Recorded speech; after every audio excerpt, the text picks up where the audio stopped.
A lot of sleepyheads out there.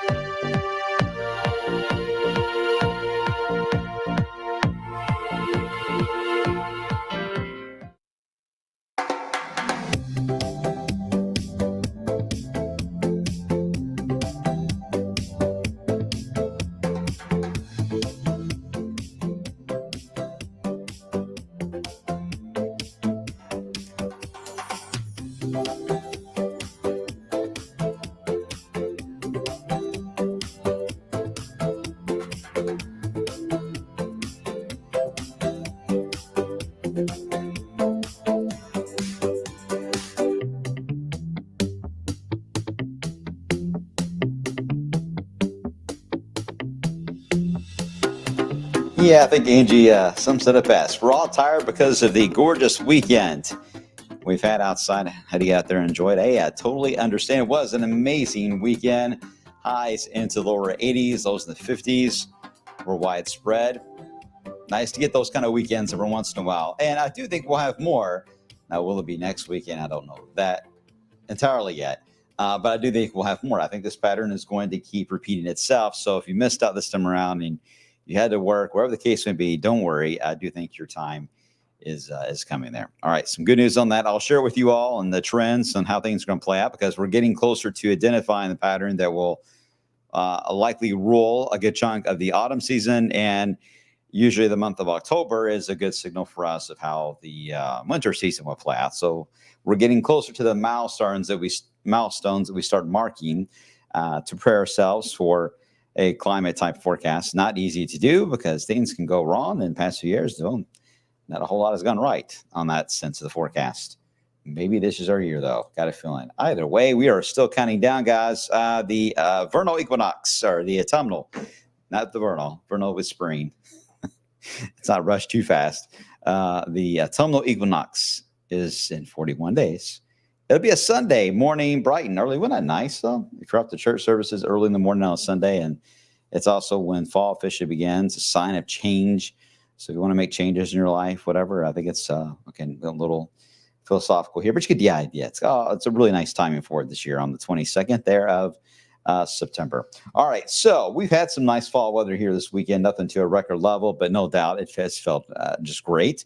A lot of 50s and 60s to be found. Dew point remains noticeable. All right, it's not zero. It's not, you're not walking out like, oh, this is like, the Arctic has arrived. The air is so dry. This must be what it's like in Arizona. No, there is still moisture around, but dew points in the upper 50s is far different in its ability for the human body to tolerate with dew points versus the mid 70s to lower 80s that we had with a round of MCS action. So this is still humid air, but normal amounts of humid air. If you were lower than this, I would be concerned because everything's green outside. So that matches the greenery we got with all the plants and trees, right? We do have some highlight. Ignore the radar because that's actual birds taking off this morning at all the radar sites. They trigger a signal as they lift off at sunrise. So always it's cool to see that. In some cases, they're bats. But in Louisville, above that, that's white that moves in. That's the cloud cover that is in a flow attached all way back into Missouri. And that's where a lot of our clouds are flowing from. Now, we will get some of that moisture trying to work its way east, but it's got a tough job in that happening. I think overall, our atmosphere being drier in the right levels, all right, even though it may be humid in some levels, drier in the right levels where it counts, to where it's tougher for a shower or thunderstorm to develop. All right, before we get into that, quick update on tropical cyclone potential. Tropical cyclone number 5. I always feel bad when they have this name, but that's all right. It's a temporary name because its name would then become Ernesto. And Ernesto is likely to get caused or finding itself being influenced by our fronts coming through, and that will cause it to make a turn into the central Atlantic, getting a little closer to Bermuda, and eventually perhaps a fish storm after that. But at least for the Antilles initially, as it approaches, it could still cause some problems, although they should be mostly on the southwest side of that, which is not as brutal as the northeast side, but still one of many systems I'm sure we'll be tracking in the coming days. But again, no direct impacts from us right now expected. We'll keep an eye on Ernesto in the coming days. For us, you can see a few blips of the green showing. Some of that moisture from Missouri trying to get thrown at us. Again, dry air will eat that away. It will happen again tomorrow. So we're going to keep the rain chance very, very low. We've got 10% in. That's being very generous because it's almost the holiday season. So we're going to be generous. So we'll keep that in there. Now, once we get into Tuesday, Wednesday, Thursday, things are going to be a little different here. Because at the moment, we've got a trough. Let me try to draw this. A trough across the eastern United States. We've got pieces of energy that are trying to slide in underneath that.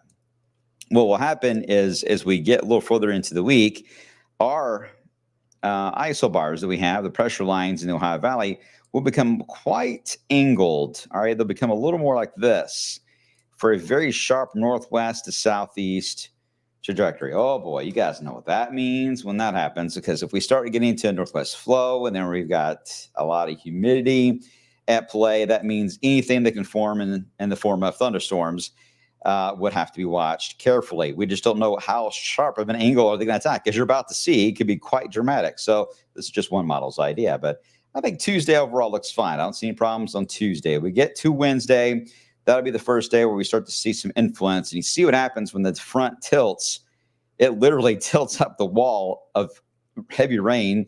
It's like trying to take the wall from Game of Thrones, kind of just moving it in north-south fashion like that, because it does indeed tilt in a tremendous amount of rain. Now, that's a bit odd of a feature. Don't see that too often, but it's what it gets my attention with it is that I've seen it on like 5 or 6 models in the past 4 days. So, okay, maybe it's not too weird. Maybe it is onto something, but I haven't locked onto it yet. But I do think it's interesting to show the training effect that'll happen once that northwest flow gets established. We just have to figure out where are we going to be in that zone when that happens for the upcoming weekend.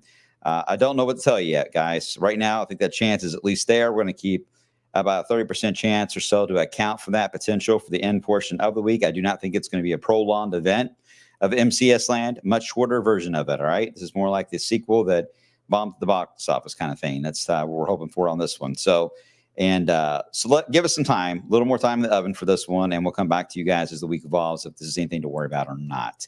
Otherwise, as I mentioned, there's a chance for a repeat on the weather pattern, and that could happen, I would say, after the 20th of August. We may see another drop in the jet in the eastern United States. Will that come into play for more rounds of storms? I don't know. I'm hoping, though, that we'll get it with the benefit of it and without weather drama being involved. But these troughs have been fascinating. They've been very fascinating, and it's not the first time that they've happened. I'll tell you, 2004 always comes into mind when I worked at BKO, and I remember doing the morning show there. This was mid-August. We dropped into the 40s, and I wore, I think it was a parka or something like that. I wore all my winter gear on the air because I'm a goober. I was young in my career. You know how it goes. You get a little wild. Anyway, that was in the middle of summer and 40s. So it has happened, these sharp drops that have taken place. And we've had MCSs that took place, too, in 2004. So there's some years that line up. Not every year is exactly alike. They're not. But other years are similar, and we try to use those patterns to identify repeating factors. Sometimes there's a 20-year cycle. Sometimes it's a 40-year cycle. And we're constantly trying to figure out which pattern, which cycle, almost like the hurricane names that repeat themselves on a list. What cycle are we on now? And what does that mean for the upcoming next 2 or 3 seasons? That's where it gets really complex. And there's so many other factors at play. A lot of noise in the noggin. But we're going to sort through it. And we'll guide you there one step at a way for the rest of the summer. And obviously, my focal point is all about the late fall and winter as always. Haven't started working on it yet. I promise you, I will let you know when it will start being worked on, because it's going to be a little bit different this year compared to other years. All right, let me get you the 10-day. Let me do that. And I'll stop rambling. Here we go, the 10-day. All right. Well, we're going to go like 79 to 84 the next couple of days. Clouds are the main issue. They're just kind of flying in quickly from Missouri as the rain dries up. So it's going to be hard to shake those.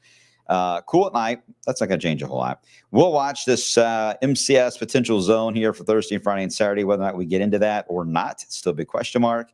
And then we may get out of it with a trough that may dig in. If that trough digs into the area by the end of the weekend or parts of next week, we may see these numbers lower than what is listed here. Lower, yes, not higher. So wouldn't that be a nice little change of pace? We'll see. All right, guys, I got to run for now. You behave yourself, stay out of trouble, don't get arrested, and I will see you guys coming up on 11 a.m. show today. Yeah, we're back to normal. See you on midday at 11.